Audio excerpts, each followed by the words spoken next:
Over Arizona, a formation of lights moved silently across the night sky, too large and too deliberate to feel accidental. For thousands of people, it was the kind of sight that leaves one question hanging in the dark. What was it?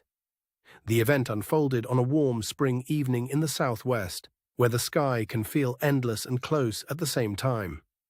Phoenix sat under that vastness, a growing city surrounded by open desert and military airspace. That geography matters because Arizona is a place where aircraft, training routes, and civilian life all share the same sky. When something unusual appears there, it is immediately pulled between ordinary traffic and something harder to place. Before the famous lights, there were already reports of a strange sequence moving across the state, seen by people in different places and from different angles. The pattern gave the story weight because it was not confined to one backyard or one eyewitness. By the time the main formation reached the Phoenix area, the lights appeared in a broad V or arc, steady and quiet against the dark. Witnesses described something immense gliding overhead, with a presence that felt more structured than random. What made the sighting unforgettable was not just the shape, but the silence. In a city used to the rumble of engines, the absence of sound made the lights feel detached from the aircraft people thought they knew.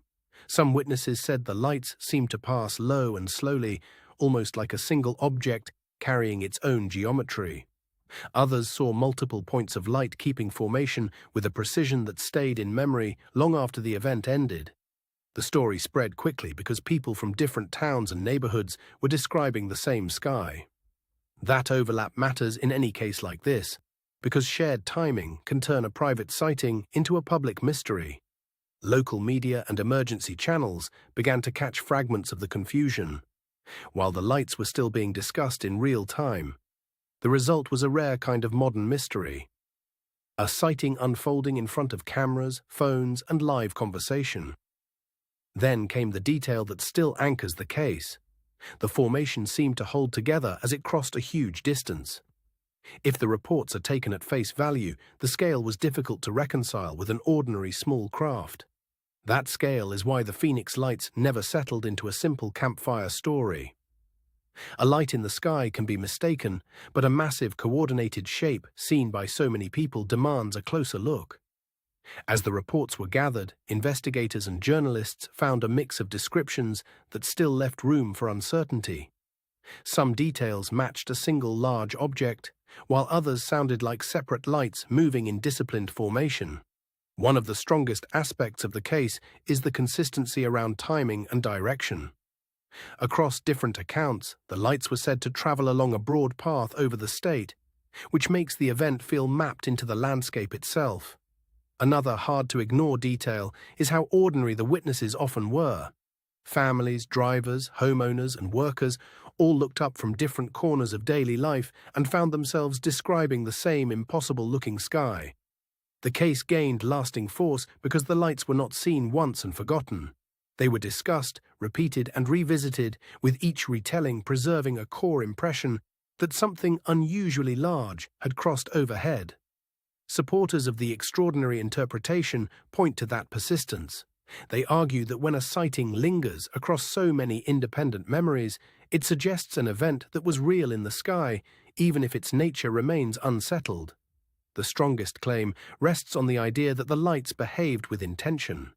A slow, stable movement, a coherent shape, and a lack of obvious noise can make people wonder whether they were seeing technology beyond familiar categories. There is also the emotional force of the moment itself. In the instant of watching, many people do not think about theories at all.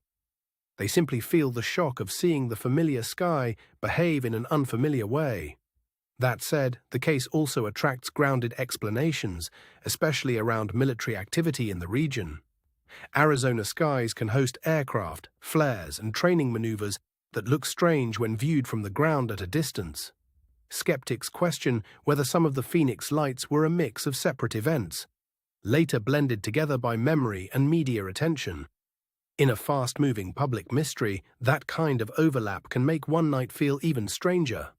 The flare explanation, often raised in later discussion, accounts for some glowing points hanging in the sky. Yet it does not fully erase the reports of a larger, structured formation moving across a broad area. That is where the case becomes so difficult to close. Even if one part of the event can be explained, the total experience described by witnesses still leaves a residue of scale, coordination, and silence. Official statements and later interviews did little to end the debate, because they answered some questions while opening others. The public was left with competing pictures of the same night, none of them fully satisfying on their own. For many people, the most compelling part remains the gap between what was seen and what was expected. A formation like that belongs to the edge of known experience, where certainty begins to thin out. And yet the mystery is not simply about lights in the dark. It is about a city full of ordinary lives briefly interrupted by something that seemed to ignore the usual rules of aircraft, distance, and scale. That is why the Phoenix Lights continue to matter decades later.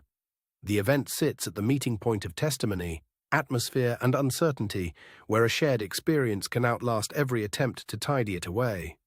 If the lights were an exercise, a misread formation, or a combination of ordinary sources, they still produced an extraordinary public reaction. If they were something else, then Arizona briefly witnessed a visitor in the sky with no clear introduction. The unanswered question is not only what the lights were, but why so many people felt the same deep certainty that they had seen something beyond routine explanation. That shared conviction is part of the evidence, even when it is hard to measure. Cases like this endure because they do not reduce cleanly to one category. They remain half in the world of records and half in the world of experience, where memory and reality sometimes seem to touch and separate at once. The Phoenix Lights may never resolve into a single perfect answer, and that uncertainty is part of their power. What happened over Arizona still invites the same quiet pause it did on the night itself. Maybe the truth is scattered across several explanations, with some pieces mundane and others harder to name. Or maybe the sky briefly revealed something that did not fit the categories available to the people watching below. Either way, the memory remains, a silent formation over a vast American desert city, seen by many and settled by none. That is why the Phoenix Lights still feel less like a finished case than an open door.